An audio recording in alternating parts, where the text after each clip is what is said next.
Bien, señores, nosotros retornamos aquí a Revista Tele15. Vamos a conversar ahora sobre un tema importantísimo que gravita en la vida de cada uno de nosotros. Vamos a hablar del tema de la familia. Y tenemos con nosotros a la abogada Annie Guzmán, que vamos a tratar ese tema de los menores y lo que es el comportamiento, cómo manejar esa situación entre adultos que involucran a menores. Bienvenido. Buen día. Muchas gracias de verdad por la invitación. Es un honor para mí compartir en este espacio un tema tan interesante y tan importante como es el interés superior del niño y lo que involucra ese interés a la familia, a los padres sobre todo. Y entonces, ¿cómo manejar este tema cuando hay una separación, por ejemplo? Una separación, dos adultos que no logran mantener una armonía, hay una separación de padres, madre, pero el niño tiene que ser una prioridad. ¿Cómo manejar esto? Bien, para eso, en primer lugar, el primer llamado es a la prudencia en el sentido moral y en el sentido emocional, pero el legislador, ya a nivel legal, ha creado mecanismos. Y esos mecanismos están dispuestos en la Ley 136-03, que regula todo lo que es la protección de los derechos y deberes que tienen los padres respecto de los menores de edad para garantizar así entonces esos derechos que tienen cada uno de esos menores. En ese sentido, ha regulado cómo debe manejarse esa separación cuando tiene que involucrar, por ejemplo, quién se queda con el niño. ¿Quién se queda con el niño? ¿Quién entonces tiene el derecho a las visitas? Que no son visitas como tal, es un término, pero realmente es el tema compartir con el menor de edad. Y también, pues, el tema de la pensión de alimentos, quién tiene que ejercerla, a quién se le debe dar. Entonces, el legislador ha separado estas cuestiones. ¿Para qué? Para que el niño siempre tenga garantizado esos derechos pese al hecho de que pueda haber una separación, ya sea de padres, digamos, que han estado casados legalmente o de padres que han tenido una convivencia libre. Libre. ¿Y cuáles son esos derechos? Por ejemplo, porque hablamos mucho del derecho del niño, pero ¿cuáles son esos derechos inmediatos del niño? Derecho a la salud, derecho a la alimentación, derecho a una convivencia con ambos padres, un ambiente de armonía, de paz, en el ambiente, en el entorno familiar y así también derecho a todo lo que contribuya a su desarrollo pleno e integral. Dice la norma que tiene que ser un ambiente lleno de felicidad, amor y comprensión. Felicidad entre dos gentes que no se llevaron bien y no entendieron el asunto. Por esa misma razón el legislador dijo, no, el niño no tiene por qué involucrarse en esas situaciones. Okay. Entonces lo que debemos garantizar para ese menor es que ese menor tenga siempre garantizado su derecho a la salud, su derecho a la educación, a la recreación, al deporte, su derecho a participar junto con sus ahora dos familias, sí, que serán sus padres separados en este caso. Entonces, por eso también el llamado siempre es a que se normalice, por ejemplo, una vez hay una separación, el tema de que se pueda ejercer el derecho a la manutención. Por ejemplo, quien se queda con la guarda del menor es la persona que detenta pues ese ejercicio de ese derecho que tiene el menor. ¿Para qué? Para garantizar que siempre se le provean los alimentos necesarios y asimismo también que esa persona que detenta la guarda no prive al progenitor que no detenta la guarda de que no pueda participar en actividades con su hijo o hija. Ok, y en estos casos, por ejemplo, yo sé que la justicia es un tercero imparcial, pero dentro de su experiencia, ¿qué es lo más recomendable? Como padres, ponernos de acuerdo, y si no nos ponemos de acuerdo, entonces recurrimos a la parte de ese tercero imparcial. Lo que pasa es que la norma no te evita que al ponerte de acuerdo no vayas al tercero imparcial, porque la norma ha desarrollado un mecanismo en cuando nosotros nos ponemos de acuerdo, ese acuerdo se ha homologado ante el tribunal. Okay. Y es ese acuerdo homologado ante el tribunal lo que permite que sea ejecutorio. O sea, cuando hablamos de homologado es validado. Validado. Por ejemplo, si la pareja que ya está separada decide, por ejemplo, poner un X monto de pensión, decide quién se queda con el niño y decide cómo se verá ese niño, por ejemplo, los fines de semana, si es cada 15 días, si es todos los fines de semana, si es, por ejemplo, una vez al mes. Digamos, si se ponen de acuerdo en todo ese aspecto, eso lo plasman por escrito. van al tribunal y lo pueden hacer directamente, ya sea con la fiscal o el fiscal que está adscrito al Tribunal de Niños, Niñas y Adolescentes, o en el juzgado de paz, en el caso que sea al domicilio más cercano del menor, en ambos casos. ¿Para qué? Para que entonces ese fiscal diga, bueno, vamos a levantar esta acta de acuerdo, vamos a hacer esto que después se homologa ante el tribunal y felices todos, de manera amigable lo hacemos. Si lo quieren hacer por otra vía, por ejemplo, cuando sean temas de divorcios, que son temas de divorcios legales, ¿no? De matrimonios legalmente constituidos, en donde hay un divorcio formal. En el divorcio formal, pues puede quedar establecido en el acuerdo. Ahí mismo. Claramente, en el acuerdo de estipulación y convención, entonces ya eso forma parte de la sentencia. Pero es importante eso que pregunta, ¿por qué? Porque a veces dice, bueno, nosotros llegamos a un acuerdo que él me va a dar X montos de pensión, pero ya no me lo está dando, entonces voy al tribunal y quiero que me pague todo lo que está detrás. No va a ser así, porque el juez no tenía conocimiento de que ese acuerdo verbal existía. Entonces, por eso es tan importante que todo lo que se acuerde quede realmente homologado. Entonces, ahí ya, con una sentencia que puede ser, ya sea en un tema de un litigio, como muchas veces cuando no se pueden poner de acuerdo, puede ser en el marco de un litigio, pero también puede ser en el marco de ese acuerdo que lleguen los dos y que se homologue, pero con esa sentencia, entonces ya el juez, cuando no se cumple, tiene la potestad de poderlo reclamar. Entonces, esa persona. Se da una situación, por ejemplo. Lamentablemente. Yo estoy casi desesperado preguntando por eso, lo mismo que Geraldino. Es igual para los dos. Yo casi estoy desesperado en eso. Hay un tema que la norma no se distingue. La norma no diferencia porque la autoridad parental es para ambos padres. Okay. Entonces, ambos tienen la capacidad de decidir sobre la vida del menor. No importa, indistintamente de quién tenga la guarda, los dos deciden. Ahora bien, cuando la persona que tiene la guarda es la que puede fijar la pensión. Si es en el caso inverso, porque quiero establecer eso, en donde, por ejemplo, por lo regular la madre se queda con la guarda del menor, por decisión de ambos o porque por costumbre, cuando se toca decidir sobre el asunto, por lo regular siempre dice, bueno, quien ofrece quizá una mejor calidad de vida del menor es la madre, entonces se lo deja a la madre. Pero en el caso de que sea el padre, que nada lo limita a tener la guarda de un menor, entonces la madre es la que tiene que dar la pensión. Eso es un tema, claro, eso es un tema. ¿Y hay casos aquí en la República Dominicana? Sí, lo que pasa es que sucede un asunto, sí lo hay, no son muchos, lo hay.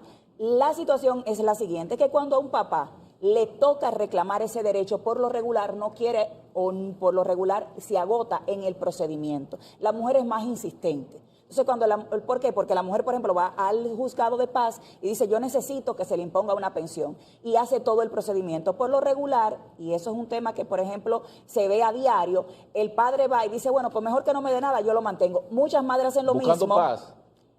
Puede ser, pero es que el derecho no es del padre y el derecho no es de la madre. Es del niño. Es del niño. Entonces, sí. Realmente el llamado es a ejercer el derecho en nombre del menor, porque es al menor al que le corresponde recibirlo.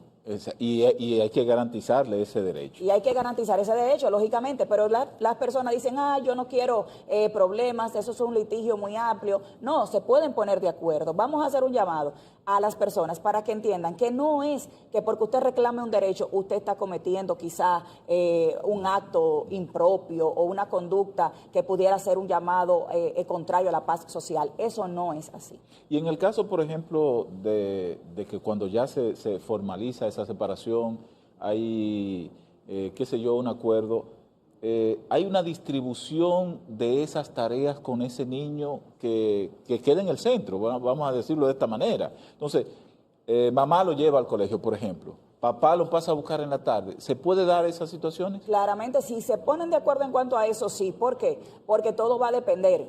Digamos, muchas veces las madres cuando van a poner a buscar que el padre visite al niño o comparta con el niño, muchas veces el padre cumple con eso, que hay una sanción para cuando no lo cumple, que es un día de prisión por cada día de incumplimiento. No me brome claro con que eso. sí, claramente que sí.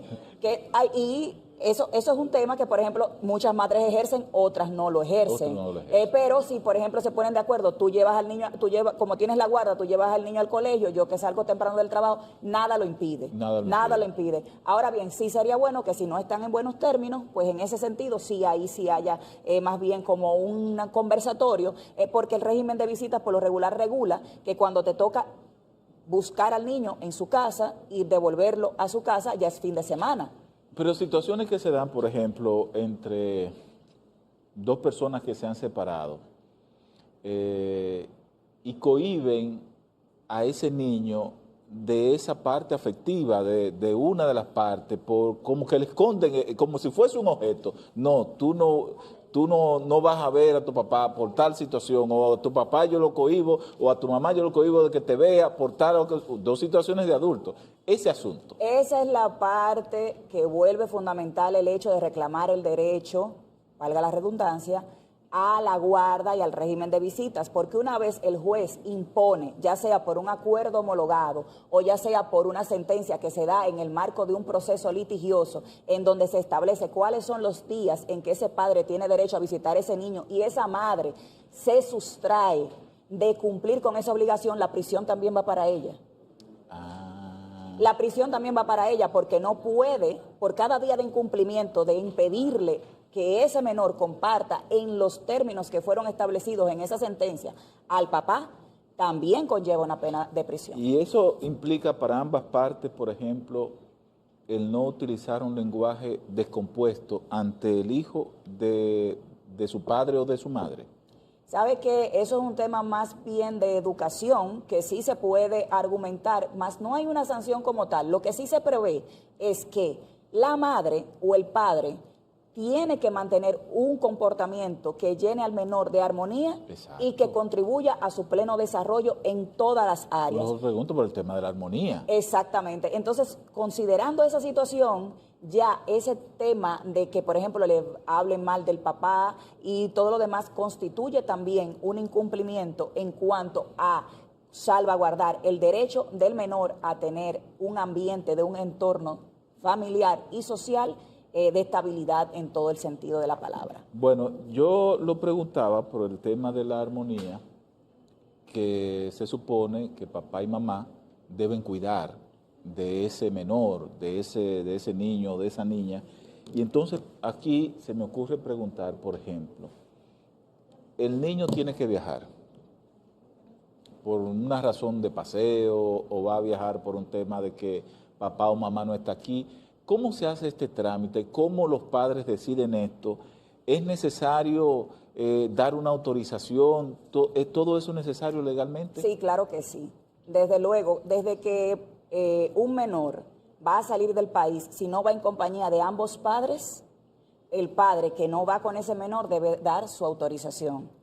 En el caso, por ejemplo, que también vaya a salir con personas, por ejemplo, hay veces que los padres mandan con un tío o mandan con un abuelo, le dicen vete de vacaciones con tu tía, ambos padres deben dar esa autorización. El consentimiento. El consentimiento por escrito y tiene que hacerse validar ante migración y migración, entonces ahí solamente puede autorizar la salida. En ocasiones, cuando pasa muchas veces que los padres están separados y a veces no se sabe dónde está, por ejemplo, el papá, poner un ejemplo, bueno, pues ya eso es una situación que debe ir al tribunal y el tribunal tiene que decidir sobre ese permiso haciendo todo el debido proceso de citar a esa persona, de que comparezca y si no comparece, bueno, pues ya tomar las determinaciones del lugar, dependiendo también las condiciones de escolaridad y todo lo demás en que el menor pretende salir del país para que un juez entonces sea el que lo autorice. Pero siempre que un menor va a salir del país, tiene que ser o con ambos padres o con el permiso del padre que no va a estar durante ese viaje. Y su experiencia en los tribunales, ¿cuál es el caso más frecuente que se dan en estas situaciones, sobre todo en los derechos del menor? En los derechos del menor lo más frecuente es el régimen de guarda y visitas y así como también el tema de pensión. El tema de pensión de alimentos es un tema más frecuente inclusive que el de la guarda, porque lo que necesita un menor mayormente es alimentación, educación, vestido, techo. Entonces, para garantizar y salvaguardar ese derecho se necesita dinero. Entonces, con esa situación resuelta, pues ya muchas veces las madres no acuden, o el padre que tiene la guarda no acude a verificar quién hace el régimen de visitas o quién.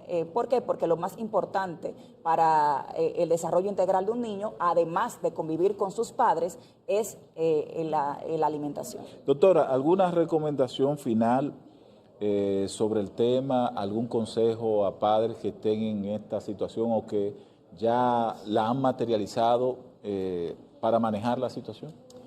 Claro que sí, la recomendación siempre es a normalizar el ejercer los derechos de los menores ante los tribunales de la República. Las personas deben de perder ese temor de que por ir a donde un juez se entra en un tema de desestabilización muchas veces del menor. Eso no es verdad, al contrario. El menor no va. El menor, dependiendo los casos, porque por ejemplo en el tema de guarda, y régimen de visitas, muchas veces, dependiendo de la edad del niño, si es un niño que está en plena conciencia, se puede requerir su opinión, porque dice tanto nuestra legislación como nuestra Constitución, así como los convenios y tratados internacionales que regulan los derechos de los niños, que la opinión del niño se necesita, pero solo cuando ese niño tiene la capacidad ya para ejercerla. Claro. Entonces, muchas veces en esos casos sí. En el caso de manutención de pensión de alimentos de menores, por lo regular no, es casi no va. Pero en el tema, por ejemplo, de con quién te quieres quedar, en un tema donde ya, por ejemplo, ellos tienen una capacidad de decisión, sí, se les convoca. O sea, y puede decir el niño, siendo menor, ¿con quién se quiere quedar? En una cámara de consejo, con un psicólogo, con el juez, se le puede preguntar y tomar en cuenta. No es que su decisión es la que se hace, sino que se toma en cuenta esa decisión que toma el menor. Bueno, gracias a la doctora Annie Guzmán, que está con nosotros, nos ha traído un poquito de luz sobre este tema que es un día a día que se maneja en nuestro país y que muchas veces, a pesar de que tenemos hijos, no estamos conscientes de las implicaciones y de las responsabilidades que tenemos, tanto padre como madre, en cuanto a la guarda, la custodia y sobre todo preservar lo que es la armonía mental de un hijo cuando hay una separación. Gracias, doctor. Muchísimas gracias por la invitación. Bueno, nosotros vamos a continuar aquí en Revista Tele 15 con más.